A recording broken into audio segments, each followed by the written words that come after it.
এই জঙ্গলে কোনো পাখির বাচ্চা মা বাবার সাথে থাকবে না। একদিনের বাচ্চা আমাদের কাছে নিজের থেকেই চলে আসবে। রহস্যময় গুহা। একদিন মিঠু টিয়া ড্রিমল্যান্ড জঙ্গল থেকে ঘুরতে বেরোয়, আর ঘুরতে ঘুরতে গোল্ডির জঙ্গল ব্লুল্যান্ডে পৌঁছে যায়।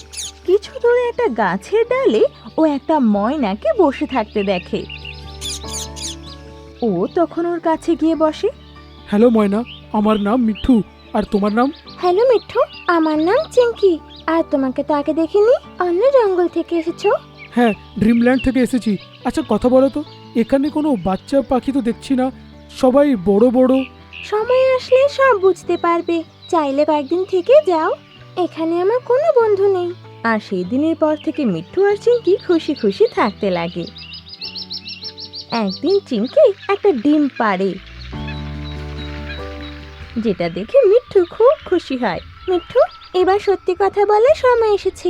আমাদের জঙ্গলে রহস্যময় গুহা আছে। জঙ্গলে কোনো পাখির যখন ডিম থেকে বাচ্চা হয়, সেই বাচ্চা সেই গুহার টানে ওই গুহার ভেতরে চলে যায় আর কখনো ফেরত আসে না। তাহলে ওর বাবা মা ওকে খোঁজার জন্য গুহার ভেতরে কেন যাচ্ছে না?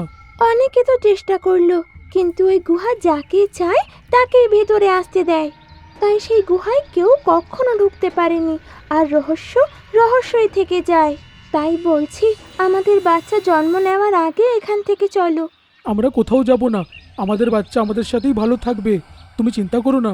মিঠু ময়নার কথা শোনে না, আর সেখানে থেকে ডিমের দেখাশোনা করতে লাগে। কয়েকদিন পর যখন সেই ডিম থেকে বাচ্চা হয়, সবাই খুশি হয়। পরের দিন মিঠু আর চিঙ্কি দুজনে নিজের ছেলে মুন্নুর সাথে বাসায় বসেছিল। তখনই হঠাৎ মুন্নু আকাশে উড়তে লাগে। মা মা, আমি হাওয়াতে কি করে উঠে গেলাম? সেটা কি করে সম্ভব? একদিনে তুমি উঠতে পারছো কি করে? বলেছিলাম তো, চলো এখান থেকে।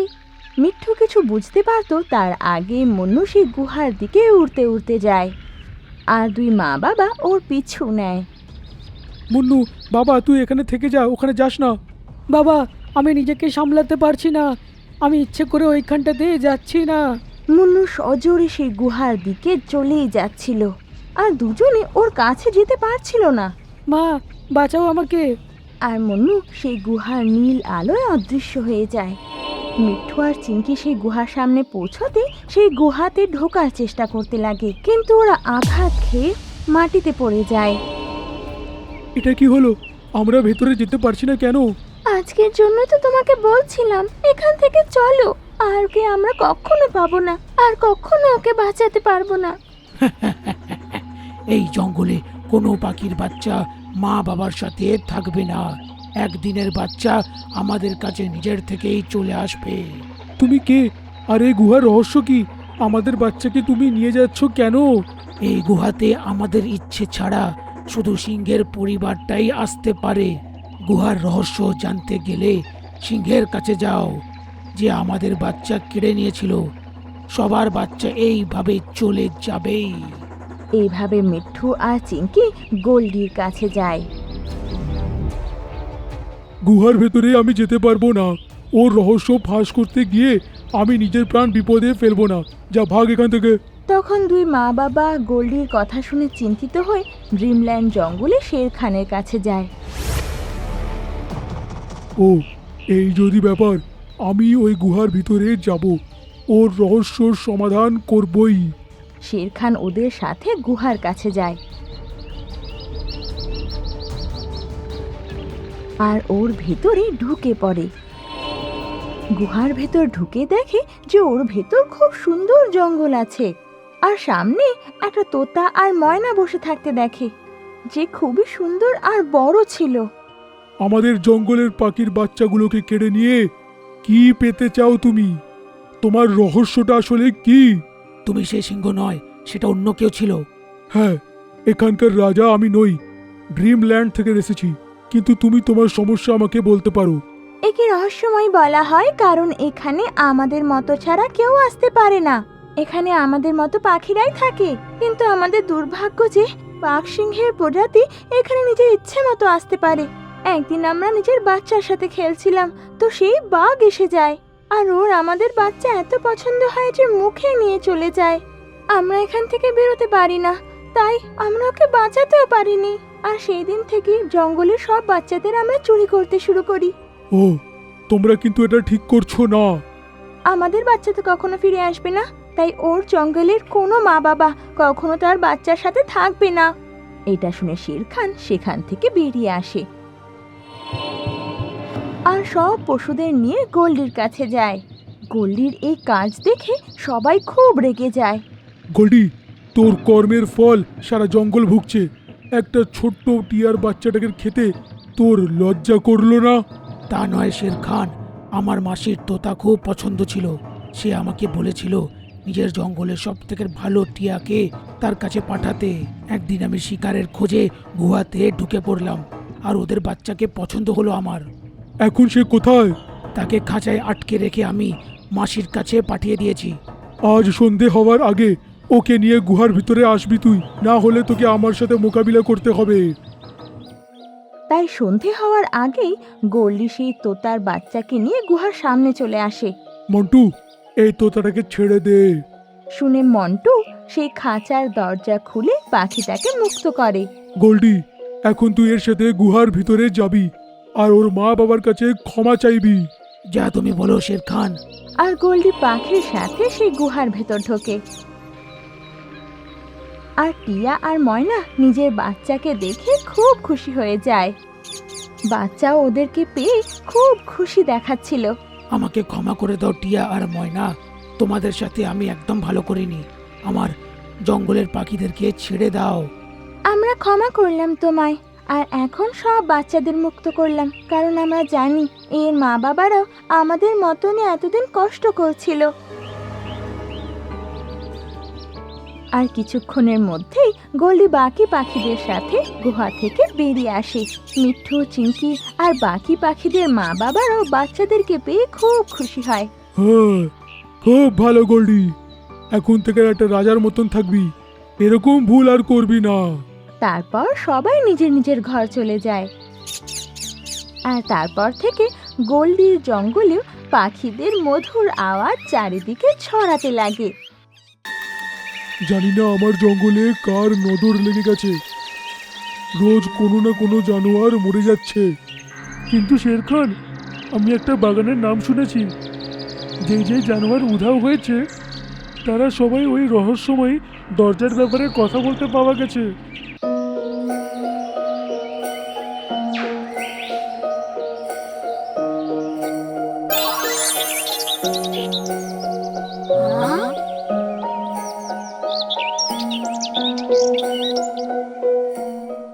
আরে বাহ, কি দারুণ ফল তো! এরকম ফল তো আগে কখনো দেখিনি। আজ যখন দেখতেই পেয়েছি তো খেয়েও দেখি যে এই ফল কেমন খেতে।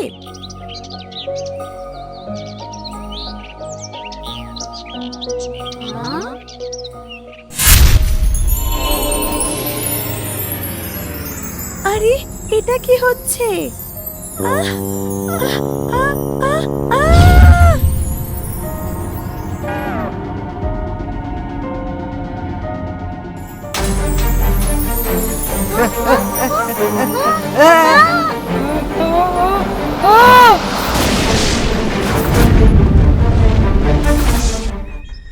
জঙ্গলে চারিদিকে আতঙ্ক ছড়িয়েছিল।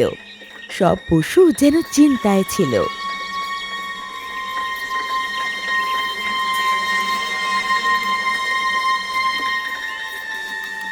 জানি না আমার জঙ্গলে কার নজর লেগে গেছে, রোজ কোনো না কোনো জানোয়ার মরে যাচ্ছে। কিন্তু শের খান, আমি একটা বাগানের নাম শুনেছি।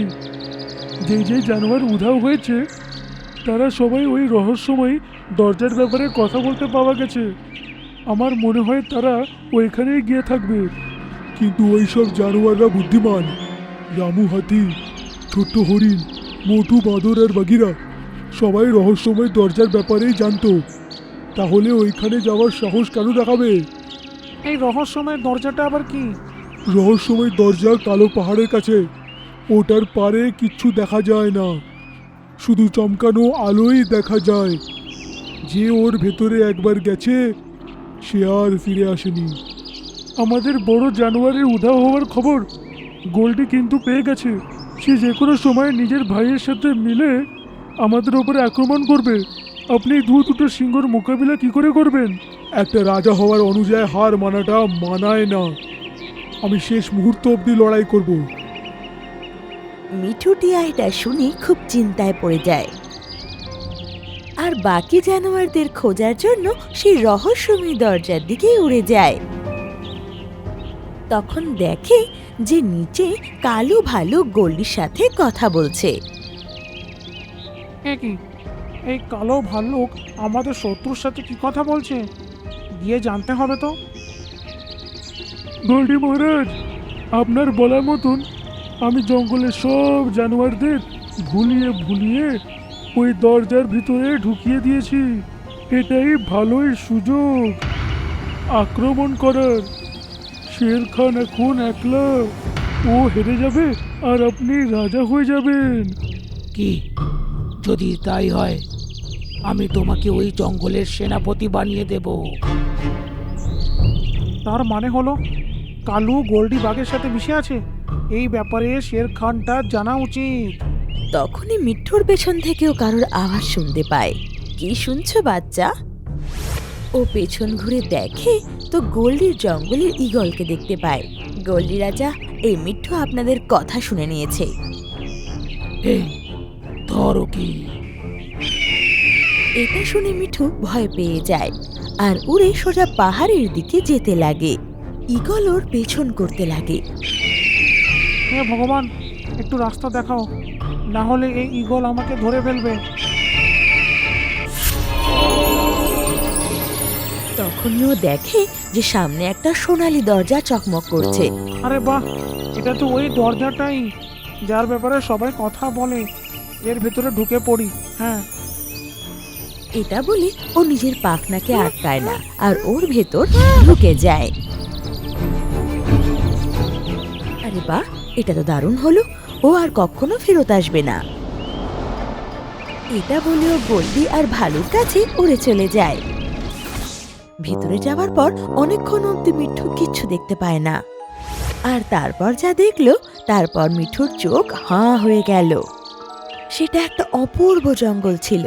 সামনে ঝর্ণা বইছিল আর গাছে নানা রঙের ফুল ফুটেছিল। মিঠু দেখে যে জঙ্গল থেকে গায়েব হওয়া সব পশু পাখিরা এখানে খাঁচায় বন্দি। চারিদিকে নীল পাখি আর একটা বড় নীল পাখি সিংহাসনে বসে। কে তুমি, আর এখানে আসার উদ্দেশ্য কি? রানী পাখি, আমাকে এটা বলুন, আমার বন্ধুদেরকে তুমি এরকম আটকে রেখেছো কেন? এখন তুমিও এদের মতো এখানেই বন্দি হয়ে থাকবে। বলেও মিঠুর ওপর জাদু করে, কিন্তু সেই জাদু মিঠুর ওপর কাজ করে না। এটা কি করে সম্ভব? তোমার উপর জাদু কেন কাজ করছে না? বলে ওর উপর আবার জাদু করে, কিন্তু এইবার মিঠুর ওপর জাদু কাজ করে না। আমার জাদু তাদের উপর কাজ করে না যারা এখানে কোনো লোভে আসে না। তুমি কি সত্যি এখানে লোভে আসোনি? না রানী পাখি, আমার পিছনে একটা ঈগল ছিল, ওর থেকে বাঁচতে গিয়ে আমি এই দরজার ভিতরে ঢুকে পড়লাম। তার মানে তুমি সৎ ব্যক্তি, আর সেই ব্যক্তি যে আমার দ্বারা পুরস্কৃত হওয়ার যোগ্য। এটা বলে পাখির রানী জাদু করে, আর দেখতে দেখতে মিঠুর হাতেও সেরকম লাঠি চলে আসে, ঠিক যেমন রানীর কাছে ছিল।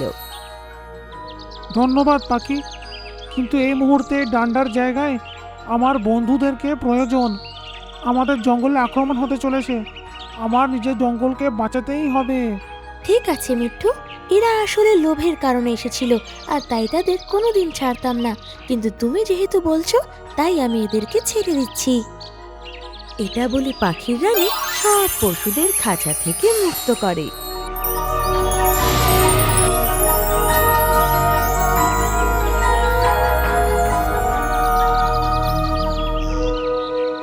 এদিকে গোল্ডি জঙ্গলে হামলা করার পরিকল্পনা করে নিয়েছিল। গোল্ডি নিজের ভাই শেরুর সাথে শের খানের সামনে লড়াই করতে আসে। শের খান, হার স্বীকার করো। তুমি একটা সিংহ আর আমরা দুই বাঘ। তোমার সব জানোয়ার চলে গেছে, তুমি একলা আমাদের মোকাবিলাটা করতে পারবে না। যাই হয়ে যাক, আমি হার মানব না। আমি এখানকার রাজা, আর আমি লড়েই তবেই মরবো। দিয়ে শের খান ওদের উপর লাফায়। তখনই মিঠু বাকি পশুদের নিয়ে সেখানে পৌঁছায়। থেমে যান শের খান, আপনি আর নিজেকে একলা ভাববেন না। তখন বাকি পশুরা দেখে যে মিঠু নিজের সাথে হারিয়ে যাওয়া পশুদের নিয়ে এসেছে। গোল্ডি আর ভালু এটা দেখে ভয় পেয়ে যায়। শের খান, সব জানোয়ারদেরকে ভুলিয়ে ভাল্লুক ওদেরকে রহস্যময় দরজার কাছে নিয়ে গেছিল। ও গোল্ডির সাথে মিশে আছে। যদি তাই হয়, এ তার শাস্তি নিশ্চয়ই পাবে। তুমি একলা সিংহ আমাদের দুজনে মোকাবিলা করতে পারবে না। এটা ভালোই হবে যে তুমি নিজের হারটা মেনে নাও। শের খান কিন্তু একলা নয়। এটা বলে মিঠু শের খানের ওপর লাঠি দিয়ে জাদু করে, আর শের খানের মতনই শক্তিশালী আরেকজন সেখানে চলে আসে। হ্যাঁ, এটা কি করে হতে পারে?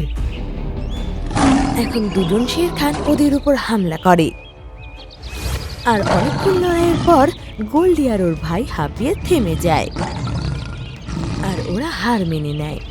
আমরা হার স্বীকার করে নিচ্ছি, হার স্বীকার করছি। এখন চুপচাপ এইখান থেকে চলে যাও, আর এই গদ্দার ভাল্লুককেও নিজের সাথে নিয়ে যাও। এটা শুনে ওরা নিজেদের সাথে কালো ভালুকেও নেয় আর ওখান থেকে পালিয়ে যায়। তারপর শের খান আর অন্যান্য পশুরা মিঠুকে অনেক ধন্যবাদ জানায়, আর তারপর থেকে জঙ্গলের সব পশুরা একসাথে হাসি খুশি থাকতে লাগে। আর মিঠুটিয়া নিজের জাদুই ছড়ির সাহায্যে সবার সাহায্য করতে লাগে।